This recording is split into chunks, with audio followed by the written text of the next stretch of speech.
آگے کھڑا نہ ہو کر یہی دنیا کو سمجھائیں گے کہ محمد اور ہے، ہم اور ہیں، محمد اور ہیں، ہم اور ہیں۔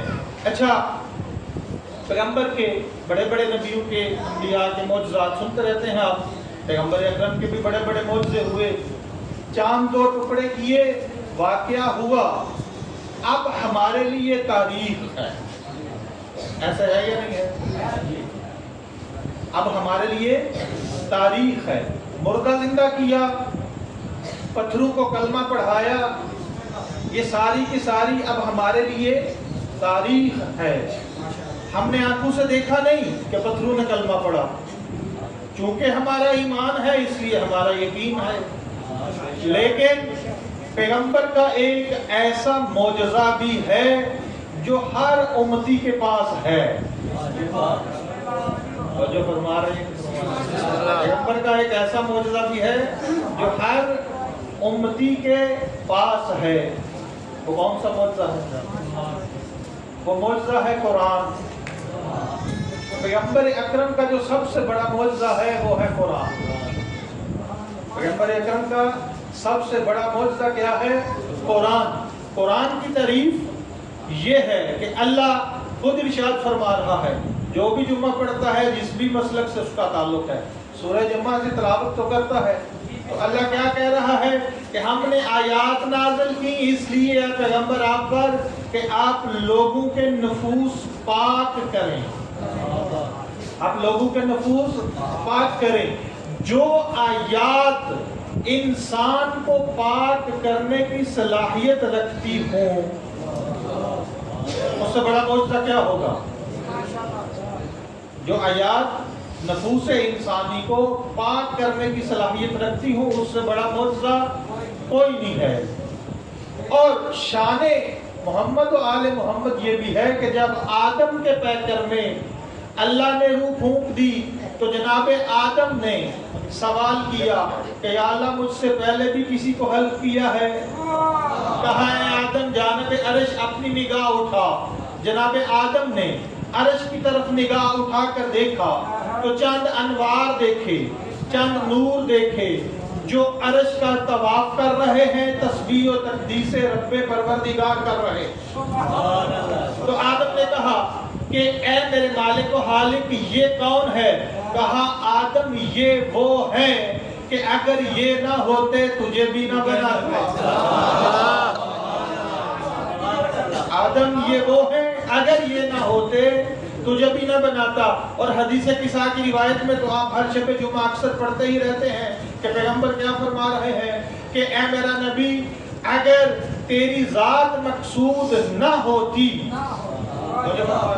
تیری ذات مقصود ہلکت نہ ہوتی، نہ یہ سورج ہوتا، نہ یہ چاند ہوتا، نہ یہ کہکشائیں ہوتی، نہ آدم ہوتے، نہ عیسیٰ ہوتے، نہ نوح ہوتے، نہ موسیٰ کلیم اللہ ہوتے، نہ انبیاء کی امتیں ہوتی، نہ میرا اور آپ کا وجود ہوتا، کچھ بھی نہ ہوتا، تو اللہ کا مقصود یہ 14 کیوں ہیں؟ اب یہ میں نے 14 کا لفظ اس لیے استعمال کیا ہے کہ جو شان مصطفیٰ ہے نبوت و رسالت کو چھوڑ کر وہ یہ 14 میں جمع ہے، کیونکہ میرے نبی نے کہا ہے کہ ہم سارے کے سارے محمد ہیں۔ تو یہ مقصود پروردگار کیوں ہیں؟ یہ مقصود پروردگار اس لیے ہے کہ یہ وہی چاہتے ہیں جو وہ چاہتا ہے، یہ اس کی رضا کے علاوہ اور کوئی شے نہیں چاہتے۔ جو رضائے پروردگار ہیں ان کے سب سے افضل کا معجزہ، مراتب بھی ہیں سارے محمد لیکن ان کے مراتب بھی ہیں۔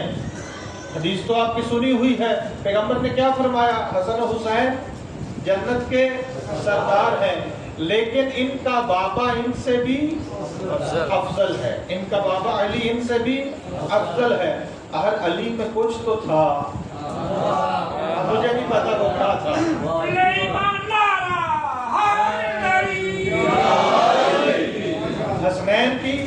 حیثیت، حسنین کی شخصیت کوئی معمولی اور چھوٹی شخصیت نہیں، لیکن جب پیغمبر نے کہا ان کا باپ ان سے بھی افضل ہے، اب چونکہ مجھے معلوم نہیں اسی لیے میں نے یہ جملہ کہہ دیا، علی میں کچھ تو تھا جو حسن و حسین سے بھی افضل۔ کون حسن و حسین؟ جو نوح کے بھی سردار، جو آدم کے سردار، جو عیسیٰ و موسیٰ کے سردار، ان سے بھی علی افضل۔ اور مصطفیٰ اسے کہتے ہیں جس کے در پہ علی بھی کھڑا ہو کر کہے کہ محمد کے غلاموں میں سے ایک غلام ہے۔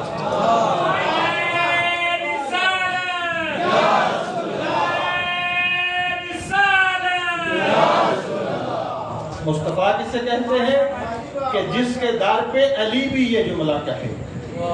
اور مولا علی کوئی ریا نہیں کرتے، کوئی مبالغہ نہیں کرتے، واقعتاً جس کی غلامی پہ مرتضیٰ کو ناز ہو اسے ہی مصطفیٰ کہتے ہیں، اسے ہی مصطفیٰ کہتے ہیں۔ تو مصطفیٰ کا سب سے بڑا معجزہ قرآن ہے۔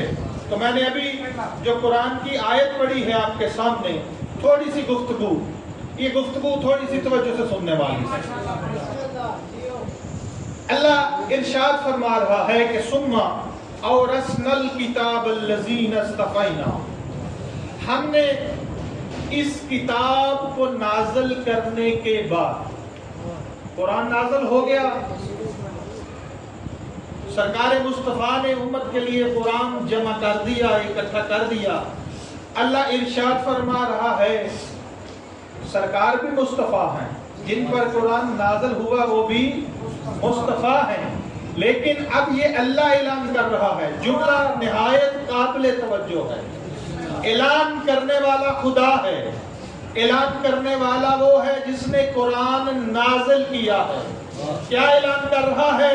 کہ قرآن کو نازل کر لینے کے بعد ہم نے اس قرآن کا وارث کسے بنایا؟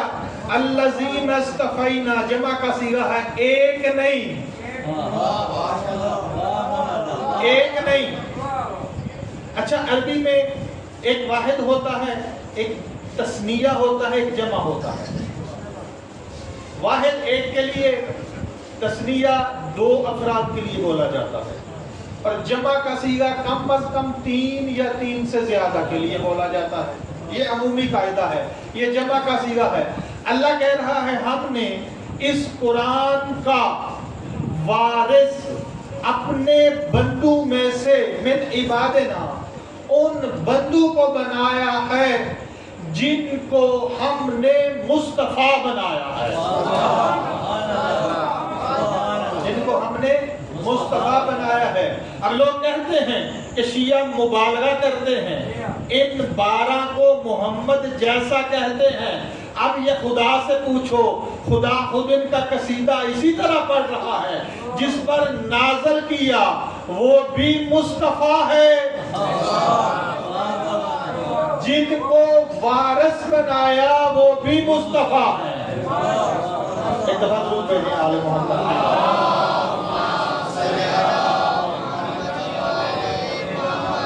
جن کو وارث بنایا وہ بھی مصطفیٰ ہیں۔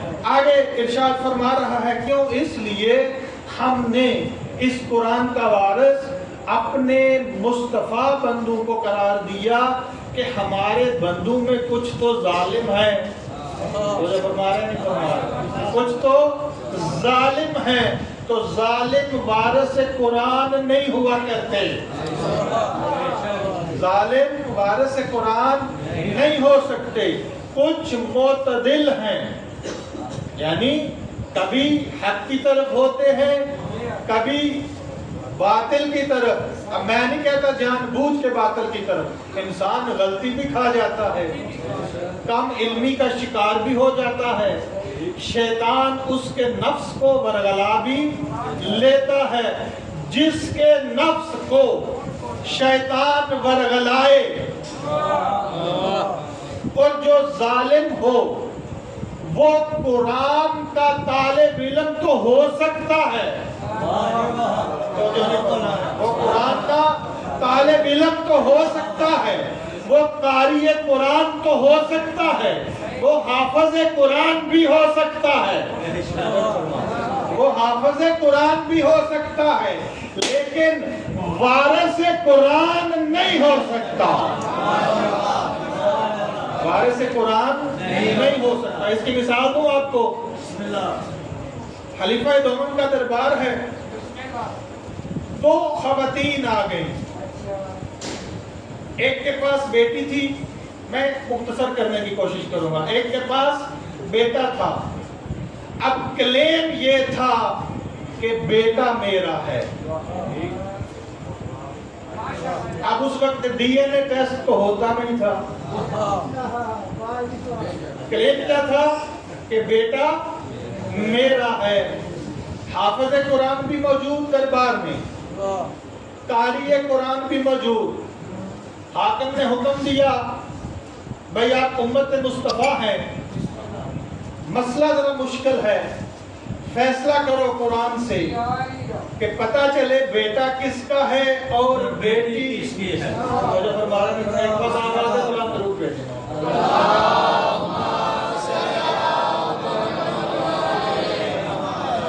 پتہ چلے بیٹا کس کا ہے اور بیٹی کس کی ہے۔ اب جتنے بھی قاریان تھے انہوں نے دل میں قرآن پڑھنا شروع کیا، جو حافظ تھے انہوں نے قرآن کی 114 صورتیں کھنگالی، لیکن قرآن سے مسئلے کا حل نہیں ملا، قرآن سے حل نہیں ملا۔ پھر اسی کو بلانا پڑا جس کے متعلق بڑی بڑی ہستیاں یہ کہہ گئیں اگر یہ نہ ہوتا، اگر یہ نہ ہوتا تو ہم ہلاک ہو جاتے۔ تو آج جس دوسرے معصوم کی ولادت ہے اس کے متعلق بھی امام اعظم فرما گئے ہیں اگر جعفر صادق نہ ہوتا اور میں نے جعفر صادق کے درس میں 2 سال نہ گزارے ہوتے میں ہلاک ہو جاتا۔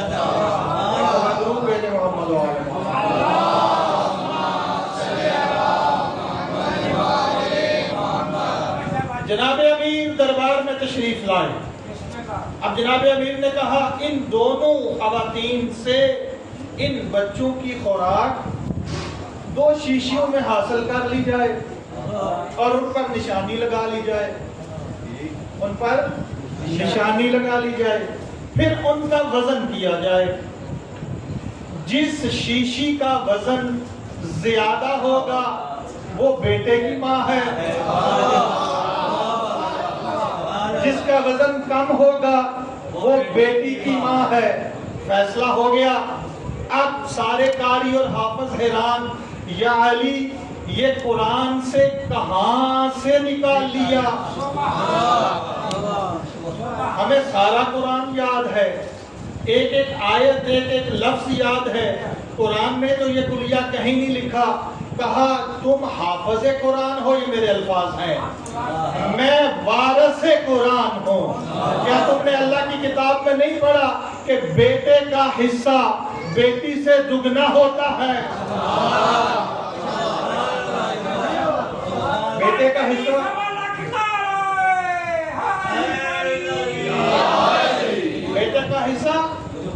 بیٹی سے دگنا ہوتا ہے۔ بس جب اللہ نے کہہ دیا تو یہاں بھی دگنا ہے، یہی سے اخذ کیا ہے، یہی سے اخذ کیا ہے۔ ایک دفعہ درود بھیجیں محمد و آل محمد۔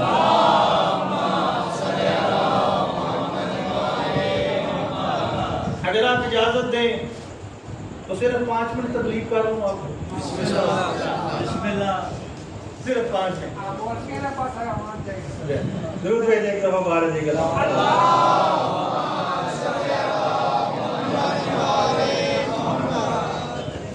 فرمایا ہم نے وارث قرآن اپنے مصطفیٰ بندوں کو قرار دیا۔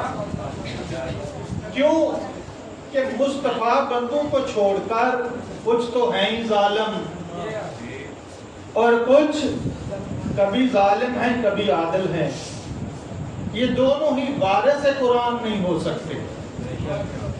تیسرا طبقہ خدا نے پھر ذکر کیا، وَمِنْهُمْ سَابِقٌ بِالْخَيْرَاتِ بِإِذْنِ اللَّهِ، اور ایک گروہ وہ ہے جو اللہ کے اذن سے ہمیشہ خیر میں ہی آگے بڑھتا ہے،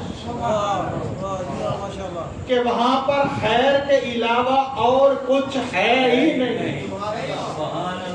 سابقون بالخیرات باذن اللہ، وہ خیر میں ہی آگے بڑھتے ہیں اذن خدا سے. ذالکا، آپ کہتے ہیں فضائل پڑھو، فضل واحد ہے، فضائل جمع. اب یہ قرآن کی آیت ہے، قرآن معجزہ مصطفیٰ ہے، اور ایسا معجزہ ہے جس کا وجود قیامت تک باقی رہنا ہے. پیغمبر کہہ دینا یہ اور میرے مصطفیٰ جانشین آپس میں جدا نہیں ہوں گے یہاں تک کہ حوض کوثر پر میرے پاس آ جائیں. تو یہ مصطفیٰ بندے اور قرآن کا متفقہ فیصلہ ہے. معجزہ ہے قرآن کن کا؟ اللہ کے مصطفیٰ بندو کا. اللہ کہہ رہا ہے یہ جو اللہ کے اذن سے خیر میں ہی آگے بڑھنے والے ہیں، خیر ہی خیر ہے. هو الفضل الکبیر، یہی اللہ کا فضل کبیر ہے. اللہ کی نگاہ میں یہ فضل کبیر ہے، چھوٹا موٹا فضل نہیں، فضل کبیر ہے. ایک اور آیت اسی نوعیت کی، 2 دفعہ قرآن کریم نے یہ جملے استعمال کیے ہیں جس میں یہ ارشاد ہوا کہ یہ اللہ کا فضل کبیر ہے. دوسری آیت سورہ شورا کی ہے، میں اس کے ترجمے پہ صرف اکتفا کرتا ہوں. اللہ تعالیٰ یہ کہہ رہا ہے کہ وہ لوگ جو ظالم ہیں وہ روز محشر پریشان ہوں گے کہ ہمارے ظلم کا عذاب ہم پر نازل ہوتا ہے، لیکن جو ایمان لائے اور عمل صالح کیے وہ جنت کے باغوں میں ہوں گے، اور جو خواہش کریں گے خالق انہیں عطا کرے گا. جو خواہش کریں گے خالق انہیں عطا کرے گا. هو الفضل الکبیر، یہ اللہ کا فضل کبیر ہے. یہ 2 مقام ہیں قرآن میں جہاں پر اللہ نے فضل کبیر کا لفظ استعمال کیا ہے. ایک ان افراد کا ذکر کرتے ہوئے جہاں پر صرف خیر ہی خیر ہے، جہاں پر صرف خیر ہی خیر ہے، اور وہ ہے آل محمد. میں کسی تمہید کسی فلسفی بحث میں نہیں جانا چاہتا. وہ ہے آل محمد جہاں خیر ہی خیر ہے. اس کی ایک دلیل صرف دے رہا ہوں. کسی جنگ میں مولا ایک ظالم کو قتل کرنے کے بعد فخریہ انداز میں چلتے ہوئے آ رہے تھے. ایک بہت بڑی شخصیت نے پیغمبر سے مخاطب ہوتے ہوئے کہا آج تو علی تکبر کر رہے ہیں. پیغمبر نے ڈانٹ دیا خبردار، علی متکبرین سے نہیں،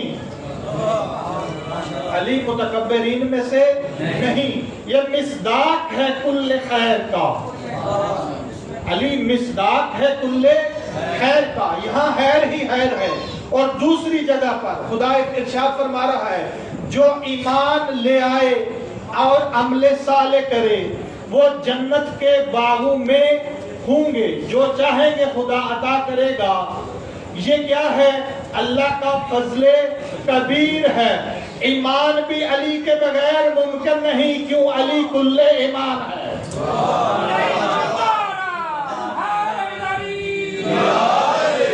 اور وہ جنت جس میں تیری ہر خواہش تیرا خالق پوری کرے گا، وہ جنت بھی علی کے بیٹوں کے بغیر ممکن نہیں، کیونکہ وہ علی کے بیٹوں کی ملکیت ہے، کیونکہ وہ علی کے بیٹوں کی ملکیت ہے. چند جملے امام جعفر صادق کی ولادت ہے. اللہ نے مصطفیٰ بندو کو اس قرآن کا وارث قرار دیا، مصطفیٰ بندو کو اس قرآن کا وارث قرار دیا.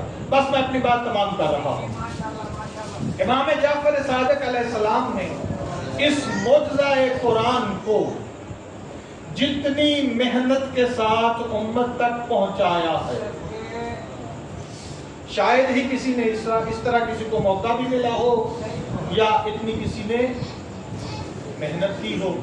باقی ائمہ کا بھی کام یہ تھا، لیکن ائمہ کو اس طرح سے موقع نہیں ملا. یہ جو ہم کہتے ہیں فقہ جعفریہ یہ اعزازی طور پر کہا جاتا ہے۔ امام جعفر صادق نے کوئی الگ سے فقہ پیش نہیں کی۔ بزرگ جانتے ہیں، میں نوجوانوں کے لیے جملہ کہہ رہا ہوں، امام صادق علیہ السلام نے کوئی الگ سے فقہ بنا کر پیش نہیں کی۔ وہی فقہ، وہی دین، وہی اصول الفقہ جو پیغمبر دے کر گئے تھے اور امت کے تفرقے کے شکار ہو چکے تھے، اسی کو دوبارہ زندہ کیا ہے جعفر صادق نے۔ اسی کو دوبارہ زندہ کیا ہے جعفر صادق نے۔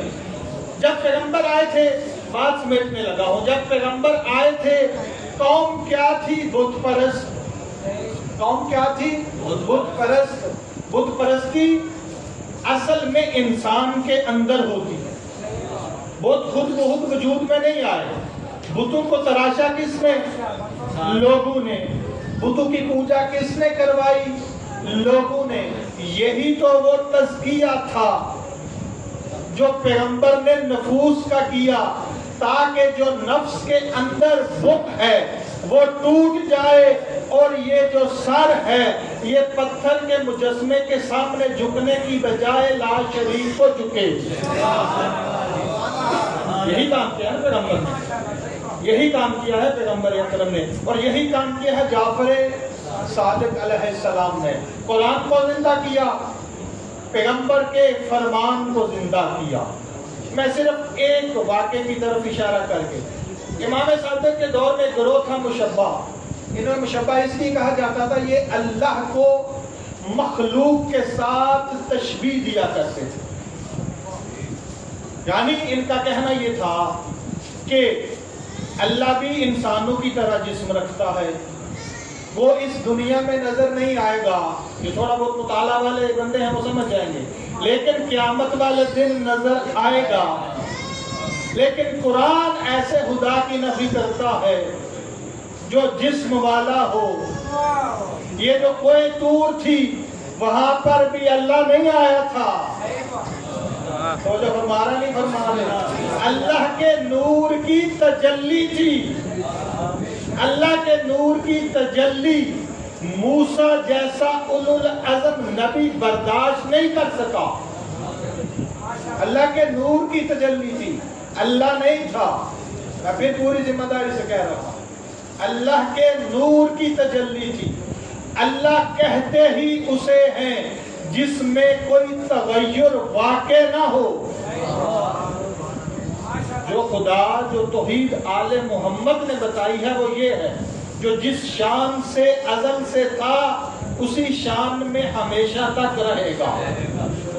وہ آتا جاتا نہیں، وہ اٹھتا بیٹھتا نہیں، وہ کرسیوں کا محتاج نہیں۔ ہاں کرسی اس نے بنائی ضرور ہے، لیکن اپنے لیے نہیں، اپنے ولی کے لیے۔ بہت بڑا جملہ کہا گیا، کرسی بنائی ضرور ہے، اگر آپ کی سمجھ میں آیا ہو، اپنی ذات کے لیے نہیں بنائی۔ پھر آسانی سے آسان کر دیتا ہوں جملہ، یا مصطفیٰ کے لیے بنائی ہے یا مرتضیٰ کے لیے۔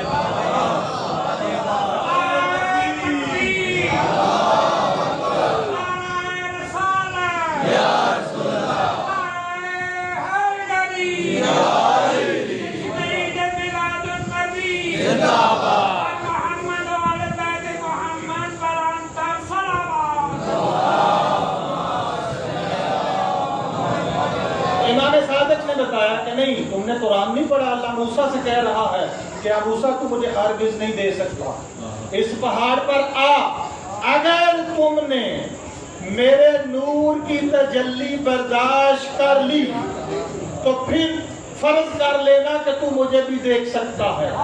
اگر نور کی تجلی برداشت نہ کر سکے تو پھر میں نظر آنے والی شے نہیں، میں نظر آنے والی شے نہیں ہوں۔ لہذا اللہ اسے نہیں کہتے جو آئے اور جائے، جو کرسیوں پر بیٹھے، جو کرسیوں کا محتاج ہو وہ خدا نہیں ہوتا۔ ایک دفعہ درود پڑھیں محمد وعلیہ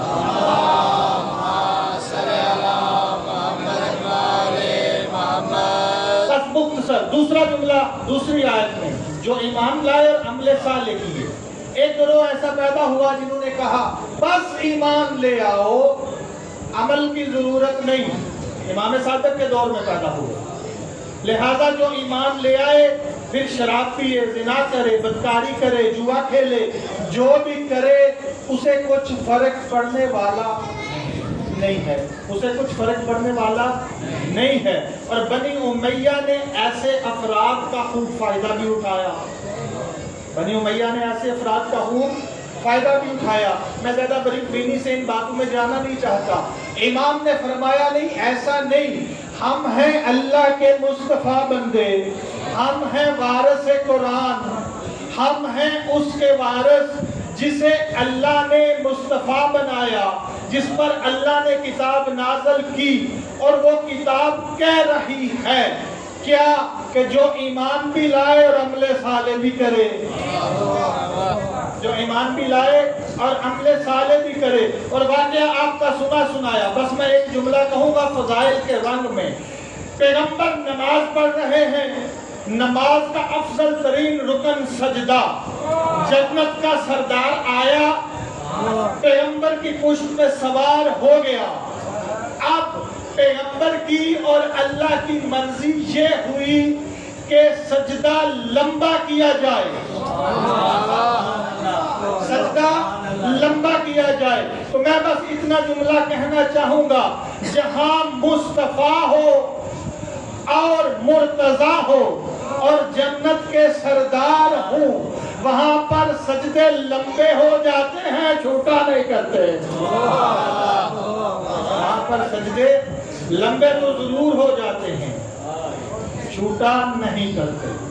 اللہ نے پیغمبر کو اس نے عطا کی، پیغمبر کو بت شکن بنایا، پیغمبر نے ظاہری بت بھی توڑے، پیغمبر نے باطنی بت بھی توڑے۔ اللہ نے پیغمبر کو ایک عزت عطا کی۔ خالق کے ہر کام میں کوئی نہ کوئی مصلحت ہوتی ہے۔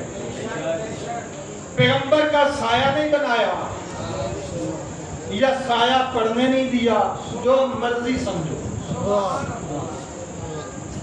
ایک بادل کی ذمہ داری لگا دی کہ ہمیشہ پیغمبر پر سایہ کرے گا۔ قرآن نے اعلان کر دیا، ایمان والو خبردار، میرے پیغمبر سے آگے کبھی چلنے کی کوشش نہ کرنا، میرے پیغمبر سے آگے چلنے کی کوشش نہ کرنا۔ اگر ایسا کیا تمہارے اعمال ضبط کر لوں گا۔ ضبط کسے کہتے ہیں؟ یعنی انہیں ضائع کر دوں گا، پھر واپسی کی کوئی گنجائش، جو ضبط ہوتا ہے پھر بھی واپسی کی گنجائش ہوتی ہے۔ ضبط اسے کہتے ہیں جسے ضائع کر دیا جائے۔ اللہ کہہ رہا ہے میرے رسول کے آگے نہ چلنا، اگر کوشش کی اور رسول سے آگے چلے تو تم نے جتنی بھی نیکیاں کی ہوں گی ضبط کر لوں گا، تمہاری نیکیاں ضائع کر دوں گا، ان کا کوئی اجر نہیں دوں گا۔ اب پیچھے تو چلنا تھا، پیغمبر سے پیچھے تو چلنا تھا، تو اللہ کو یہ بھی گوارا نہ ہوا کہ میرے رسول کے سائے پر، میرے رسول کے کسی صحابی کے قدم پڑ جائیں، رسول کے سائے پر کسی صحابی کے، کسی کلمہ گو کے، کسی امتی کے قدم پڑ جائیں، تو اللہ نے رسول کا سایہ پڑنے ہی نہیں دیا، نہ آگے چلنے کی جرت۔ اگر پیچھے چلو تو سائے کا بھی احترام، اگر پیچھے چلو تو سائے کا بھی احترام۔ تو آؤ پھر تمہیں ایک ایسا موقع یاد دلاؤں، ایک ایسی بات بتاؤں کہ پیغمبر بھی بت شکن اور وہ بھی بت شکن، پیغمبر بھی بت شکن اور وہ بھی بت شکن۔ اب صرف پیغمبر کا سایہ نہیں، مہر نبوت ہے، صرف پیغمبر کا سایہ نہیں، مہر نبوت ہے۔ مصطفیٰ نے مرتضیٰ کو اپنے سائے پر نہیں، مہر نبوت پر علی کو کھڑا کر کے، علی سے بت تڑوا کر پوری امت کو یہ سمجھایا کہ اگر میرے بعد کوئی بت شکن دیکھنا ہے وہ بھی دیکھ لو،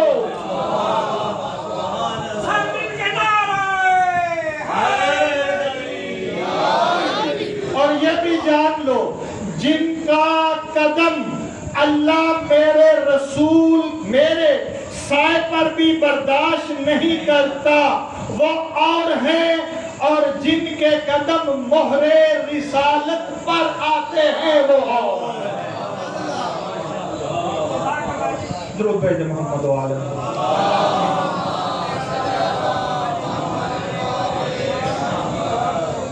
اللہم صلی علی